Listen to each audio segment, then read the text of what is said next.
Mesdames et messieurs, bonsoir et soyez les bienvenus dans cette édition dont voici les titres. Plusieurs chefs d'État et de gouvernement membres de l'ONU ont répondu présents hier à l'ouverture des travaux de la 80e Assemblée générale de cette institution onusienne à New York. Parmi ces personnalités de marque figure le numéro 1 centrafricain Faustin Archange Touadéra. Retour sur le temps fort, c'est au début de cette édition. Voilà tout pour les titres, les détails. Nous ouvrons ce journal par le communiqué officiel numéro 002 relatif à l'organisation du 9 au 10 septembre 2025 à Bangui de la 16e session ordinaire de la conférence des chefs d'État de la CEMAC.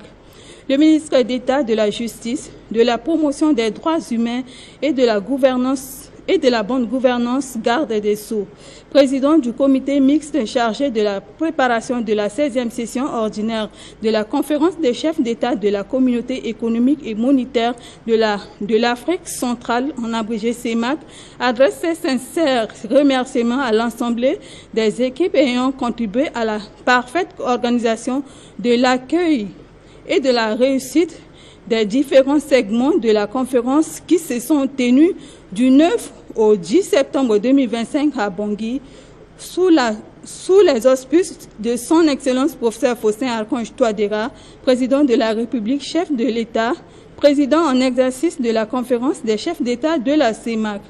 Ces remerciements s'adressent particulièrement à tous les membres du gouvernement et les différents comités techniques chargés de la préparation logistique et thématique du sommet, au président et à toute l'équipe du gouvernement de la commission de la CEMAC, aux officiers généraux, officiers, sous-officiers et hommes de rang de l'Assemblée, de l'ensemble des unités des forces de défense et de sécurité intérieure, à tous les colonies des États membres de la CEMAC résidant en République centrafricaine, aux entreprises citoyennes qui ont exécuté les travaux d'aménagement et de réhabilitation des sites officiels et résidentiels, à tous les militantes et militants du mouvement Cœur Uni et les membres des associations affiliées, aux femmes et à la fanfare du MCU,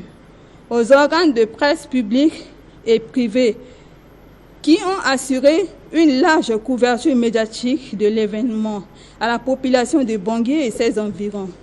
Ensemble, au travers des actions multiformes et coordonnées sous la supervision de M. Félix Moloa, Premier ministre chef du gouvernement, avions contribué au succès éclatant de la 16e session ordinaire de la conférence des États, de la conférence des chefs d'État de la CEMAC, conformément à la vision politique et d'intégration sous-régionale de son Excellence professeur Faustin Archange Touadéra, président de la République, chef de l'État. Ce succès retentissant est à l'honneur et à la fierté de notre cher et beau pays, la République centrafricaine. Fait à Bangui, le 24 septembre 2025, le ministre d'État chargé de la Justice, de la promotion des droits humains et de la bonne gouvernance, garde des Sceaux, président du comité mixte chargé de la préparation de la 16e session ordinaire de la conférence des chefs d'État de la communauté économique et monétaire de l'Afrique centrale, Dr Arnaud Dubaï Abazen. Et puis, ouverture hier mardi au siège des Nations Unies à New York de la 80e session générale de la 80e Assemblée générale de l'ONU avec la participation du président de la République, chef de l'État, Faustin Archange Touadéra. Les temps forts avec Max Thierry Thévenet depuis New York. Suivez. La 80e Assemblée générale de l'ONU a tenu toute sa promesse avec la participation de plusieurs chefs d'État et du gouvernement des pays du monde entier, membres de l'Organisation des Nations Unies, parmi lesquels le président de la République, professeur Faustin Archange Touadéra. Cette 80e Assemblée générale qui se tient dans un contexte de tension mondiale ayant comme conséquence le bouleversement géopolitique et géostratégique entre les grandes puissances a pour thème « Mieux ensemble ». plus de 80 ans au service de la paix, du développement et des droits humains. L'ouverture officielle du débat général a été marquée par les discours du secrétaire général de l'ONU, M. Antonio Guterres, et du président des États-Unis d'Amérique, Donald Trump. En marge de l'ouverture de débat de cette 80e Assemblée générale, le président de la République, professeur Fossé Archange Touadéra, a participé à une consultation de haut niveau sur les solutions aux déplacés internes des pays en crise militaro-politique. Cet événement met un accent particulier sur le leadership politique et l'avancement des solutions durables pour des millions de personnes déplacées internes. Afin de boucler la journée de ce mardi consacrée à l'ouverture de débat de la 80e Assemblée générale de l'ONU, le président de la République, professeur Fossé Archange Touadéra, a participé à un autre sommet, celui de G7+, une organisation qui a été créée en 2010, qui a pour but d'offrir aux pays touchés par un conflit une plateforme pour exprimer collectivement la nécessité d'un dialogue national et d'une réconciliation afin de résoudre les conflits dont la République centrafricaine est aussi pays membre. Le thème retenu pour ce sommet est un nouveau chapitre pour le G7+, promouvoir le développement souverain et l'unité stratégique. Cette rencontre a été marquée par le transfert de la présidence de l'organisation de la Sierra Leone aux îles Salomon et la République démocratique du Congo. Il est à noter que c'est ce mercredi 24 septembre que le président de la République, professeur Fossé Archange Touadéra, prononcera son discours devant l'Assemblée générale. Et puis, en marge de l'ouverture des débats de la 80e Assemblée générale, le président de la République, Fossé Archange Touadéra, a reçu plusieurs hautes personnalités des différentes institutions à New York. Les détails avec la presse présidentielle. Profitant de son séjour à New York dans le cadre de la 80e Assemblée générale de l'ONU, le président de la République, professeur Fossé Archange Touadéra, a eu à échanger avec plusieurs hautes personnalités. Il s'agit d'abord du secrétaire général de l'ONU, M. Antonio Guterres. Le chef de l'État et le secrétaire général de l'ONU ont échangé sur le renforcement de la coopération entre la République centrafricaine et l'Organisation mondiale sur les défis liés à la paix et la sécurité dans le pays, avec la présence des casques bleus. Ensuite, le président de la FIFA, M. Giovanni Vincenzo Infantino, a eu à échanger avec le président de la République, professeur Fossé Archange Touadéra. Le suivi du projet de développement du football de masse dans les écoles en République centrafricaine a été au centre de cette rencontre. Par ailleurs, la directrice générale des opérations de la Banque mondiale, Mme Anna Bijerde, a été reçue par le président de la République, professeur Fossé Archange Touadéra. Les deux personnalités ont échangé sur la gestion de projets en cours d'exécution sur financement de la Banque mondiale en République centrafricaine et que la Banque mondiale est disposée d'accompagner le gouvernement dans le cadre du nouveau plan national de développement. Enfin, la communauté centrafricaine des États-Unis d'Amérique a été reçue par le président de la République, professeur Fossé Archange Touadéra. Les membres de cette communauté ont présenté les difficultés qu'ils rencontrent, surtout l'obtention du passeport centrafricain au président de la République pour une solution durable. Dans un autre chapitre de l'actualité, le Premier ministre chef du gouvernement Félix Mouloua a reçu ce mercredi le médiateur de la République du Sénégal, Demba Kandji, en visite de travail à Bangui. Les échanges entre le Premier ministre et ses hôtes ont porté sur l'organisation des élections groupées de décembre 2025 en Centrafrique. Le point dans ce reportage.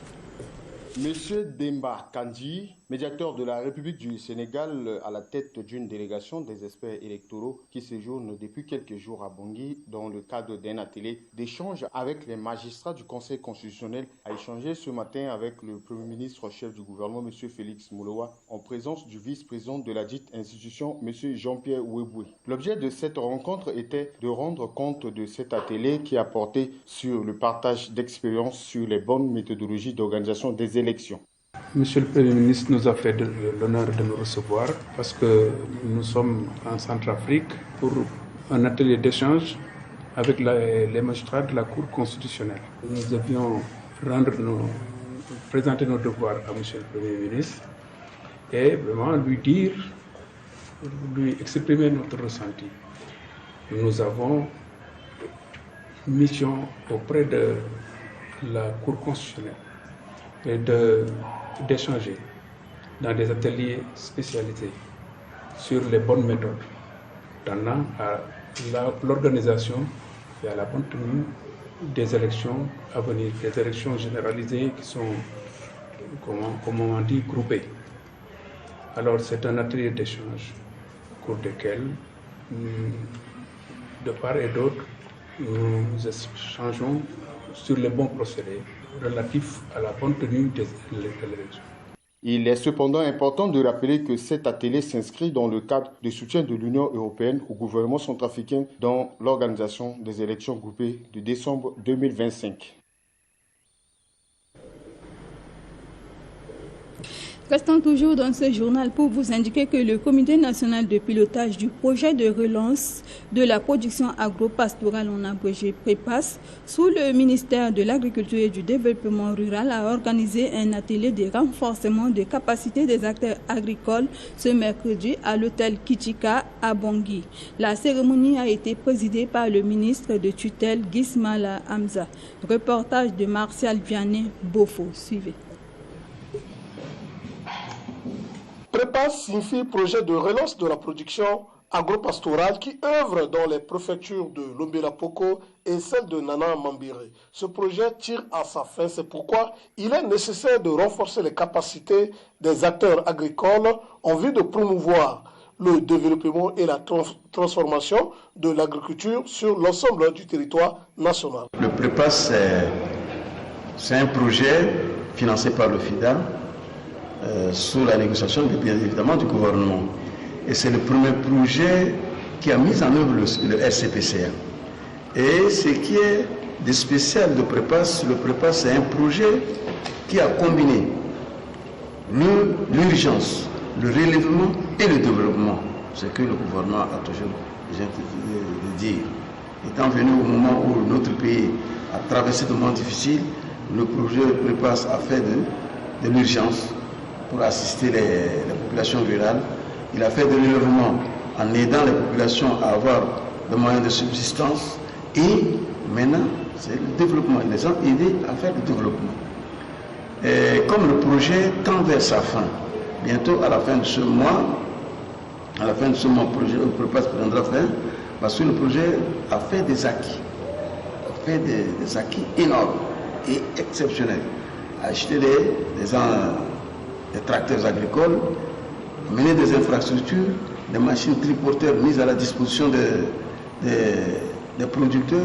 Donc tous ces acquis-là doivent revenir aux producteurs sous la supervision du ministère de l'Agriculture. C'est ainsi que nous allons organiser cet atelier pour que ces acquis-là, comment nous allons les gérer après PREPAS, pour pérenniser ça et voir comment dupliquer dans les autres projets de l'agriculture. Donc ça c'est l'autonomisation des producteurs. Donc nous avons tenu cet atelier, le dernier atelier de PREPAS pour la PREPAS finisse et bénéficier de ces acquis et de ces expériences pour les dupliquer dans les autres. Il est à rappeler que le projet PREPAS arrive à son terme le 30 septembre 2025.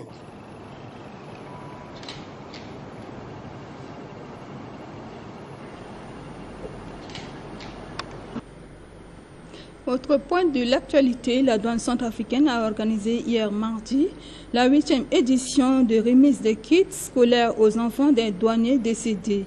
Un geste symbolique placé sous le parrainage de la première dame Brigitte Touadéra, marraine des orphelins, représentée par Dr Boris Thibault Songokete, conseiller technique de la Fondation Cris de cœur d'une mère. Le compte rendu avec Marielle Makonzi. Suivez. Cette cérémonie annuelle désormais bien ancrée dans les traditions de la douane centrafricaine traduit une volonté forte de ne pas oublier ceux qui ont servi la nation jusqu'à leur dernier souffle. À travers la remise de kits scolaires, c'est un soutien concret à l'éducation des enfants orphelins, mais aussi un message de compassion et de solidarité adressé aux familles endeuillées. La présence du représentant de la Première Dame renforce la portée symbolique de cet engagement social durable. À cet effet, écoutons les propos du directeur général de la douane centrafricaine au sortir de cette cérémonie. Aujourd'hui, nous sommes à la 8e édition de la remise des kits scolaires aux orphelins des douaniers et douanières centrafricains qui sont décédés et qu'aujourd'hui nous rendons hommage aussi à leur mémoire. C'est une manière de rendre un hommage à leur mémoire en fournissant, en remettant ces kits scolaires aux enfants, à leurs enfants. Vous savez, lorsque un de nôtres meurt, pendant les oraisons funèbres, on dit qu'on ne t'oubliera jamais. Et souvent, lorsque notre collègue est enterré, souvent on abandonne tout. On abandonne même ses enfants. Et c'est pourquoi au niveau de la douane, l'équipe de la douane a réfléchi depuis 8 ans aujourd'hui que pour vraiment rester près de nos collègues qui nous quittent, il faut vraiment faire avec ces enfants. Et c'est comme ça que chaque année, nous remettons les kits scolaires à ces enfants. Pendant la fête de Noël, nous remettons les jouets à ces enfants. Poursuivant ce journal, la maire du 4e arrondissement de Bangui, Clémentine Satapa, et son staff a effectué hier mardi une visite de travail à l'hôpital de l'Amitié à Bangui. Le but de cette visite est de constater l'évolution des travaux de réhabilitation de ces centres sanitaires. Reportage de Félicité Ndikara et Jospin Bissi. Cette visite a permis aux autorités locales du 4e arrondissement de visiter et d'encourager l'équipe chinoise en charge de réhabilitation. Le vice-président du conseil permanent et de suivi livre ses impressions. C'est vraiment des visites que le comité permanent attend toujours des autorités. Ça va nous galvaniser dans le cadre du suivi. Nous suivons avec beaucoup d'attention l'évolution des travaux. Et jusqu'à présent, nous estimons que les travaux sont réalisés selon les règles de l'art. Puisque nous savons que les autres autorités attachent vraiment une attention particulière à ces travaux de réhabilitation de l'hôpital L'Amitié. Donc nous veillons à ce que l'équipe chinoise en face puisse respecter les règles de l'art pour que nous ayons à la fin un édifice qui répond aux normes internationales. Pour la maire du 4e arrondissement, elle a lancé un appel à l'endroit de la population centrafricaine et particulièrement à celle du 4e arrondissement de bien veiller sur les matériels de ces travaux. Normalement, c'est notre devoir de venir voir, constater et apprécier ce qui se fait au niveau de l'hôpital de l'Amitié. Et malheureusement, nous avons manqué à ce devoir. Aujourd'hui, nous avons décidé avec mon équipe de venir constater ce qui se passe ici. Quand nous sommes arrivés, nous étions émerveillés, nous étions très contents de ce qui est fait et de l'évolution des travaux aussi au niveau de l'hôpital de l'Amitié. Donc vraiment, c'est un constat de satisfaction. Quand nous sommes arrivés, il y avait le directeur qui était là et aussi le représentant du ministre, le premier vice-président du comité, qui est chargé de contrôler les travaux qui se font ici au niveau de l'hôpital de l'Amitié. Nous étions reçus par eux, ils nous ont accompagnés et nous avons visité plusieurs bâtiments. Donc à l'entrée, il y avait un bâtiment qui était construit pour la réanimation. Il y a eu réhabilitation du bâtiment. Quand vous êtes sur la route, vous constatez que rien n'est fait. Mais quand vous entrez dedans, là, que vous voyez qu'il y a beaucoup de choses qui est réhabilité dans ce bâtiment-là. Et un peu plus derrière, on a vu un immeuble construit au fond là-bas qui va servir d'habitation pour l'équipe médicale chinoise. Et il y a encore un petit bâtiment là qui se trouve devant l'immeuble d'habitation de l'équipe médicale chinoise là, et on nous a dit que ce bâtiment là va servir de télémédecine. Donc il y aura des consultations qui feront à distance. Ça c'est vraiment professionnel. Donc notre impression c'est de dire à la population de se calmer. Les travaux avancent très bien. Et nous demandons aussi à la population d'aider aussi le comité, d'aider leur chef à sécuriser les alentours de l'hôpital parce qu'il y a eu quelques cas de vol et nous ne souhaitons pas que notre population soit taxée et c'est pourquoi nous sommes venus voir, constater et apprécier ce qui se fait ici. Ils nous ont rassuré que l'hôpital là nous sera remis dans le délai. Sachez également que l'Institut universitaire de formation paramédicale de la Croix-Rouge centrafricaine a accueilli ce mercredi à son siège situé à proximité de l'école Saint-Charles à Bangui, la première journée de soutenance des mémoires de la 9e promotion en sciences infirmières. Reportage de Junior Marliavo et Roland Mandekouzo. Créé en 2010, l'Institut universitaire de formation paramédicale de la Croix-Rouge centrafricaine forme chaque année des professionnels en infirmerie. Durant 3 jours, 52 étudiants de la 9e promotion vont défiler devant les membres du jury pour présenter et défendre leur mémoire qui est le fruit de plusieurs mois de recherche et de formation pratique en santé. Les sujets abordés ont touché des problématiques pertinentes pour le système sanitaire de la République centrafricaine. L'Institut compte appuyer ces nouveaux professionnels de santé et souhaite à ce que ces derniers exercent dans des centres de santé pour renforcer le système sanitaire de la République centrafricaine. Cette journée est mémorable pour le personnel de l'UFP et les étudiants. Ce sont des journées réservées pour la soutenance de la 9e promotion des étudiants en fin de cycle de licence en sciences infirmières. Ils sont au total au nombre de 52, dont 5 garçons et les autres sont des filles. Ils ont passé 3 ans de formation théorique et pratique. Aujourd'hui, cette formation est couronnée par la soutenance qui va leur ouvrir le chemin sur le marché de l'emploi. Nos étudiants, une fois nantis de leur diplôme, eux-mêmes, ils peuvent aller travailler là où ils veulent. S'ils veulent aller dans la fonction publique, ils seront les bien accueillis, même en privé ou ailleurs. Et ceux qui veulent continuer les études, ils peuvent même revenir continuer en master. Puis en République centrafricaine, il y a un manque cruel de personnel infirmier cadre, surtout dans l'arrière-pays. Et cette politique-là est en train d'être menée avec le ministère de la Santé grâce à l'appui de notre partenaire, l'OMS, qui est en train de mettre en place des écoles de formation, même dans l'arrière-pays. Et nous aussi, UFP, depuis 2010 que l'Institut a vu le jour, là, il a mis à la disposition de l'État centrafricain des centaines de cadres en soins infirmiers déjà. La soutenance qui commence aujourd'hui prendra fin le vendredi. Avant de clore ce journal, la jeunesse de la première circonscription du 5e arrondissement de Bangui a procédé hier mardi au curage des canalisations d'eau sur l'avenue Koudoukou. Cette activité est appuyée par le candidat du MCU à l'élection législative, Axel Urilis Poumayase. Le compte rendu avec Eric Voudakwa. Cette opération de curage confirme la ferme volonté des jeunes, hommes et femmes en vue de répondre non seulement aux attentes du peuple, mais aussi de faciliter la libre circulation et garantir la salubrité dans le 5e arrondissement de la ville de Bangui.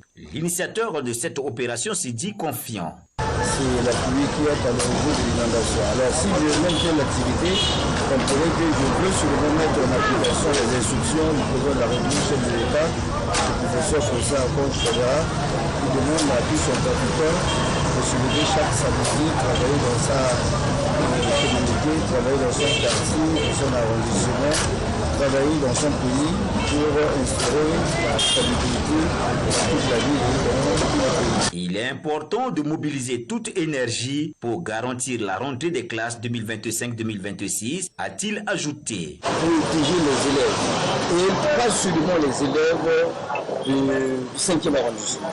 Les élèves qui habitent d'autres arrondissements, nous étions ignorés qu'à chaque fois qu'il y a une inondation, ça passe sur les hommes.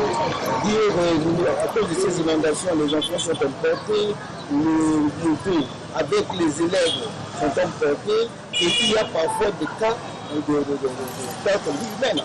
C'est la raison pour laquelle j'ai vu tout ça. Nous sommes déjà à la rentrée. Les élèves commencent déjà à reprendre les cours.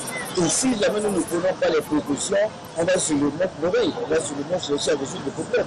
Or, mieux vaut prévenir que guérir. Il faut dire que cette initiative des jeunes du 5e arrondissement de la cité capitale doit être appuyée afin de rendre nos rues propres et accessibles selon la vision politique du professeur Fossé Archange Touadéra, l'initiateur de l'opération Kwati Kodro. C'est la fin de ce journal préparé par toute l'équipe rédactionnelle de Télé Centrafrique. Merci à vous de l'avoir suivi. Au revoir et à la prochaine.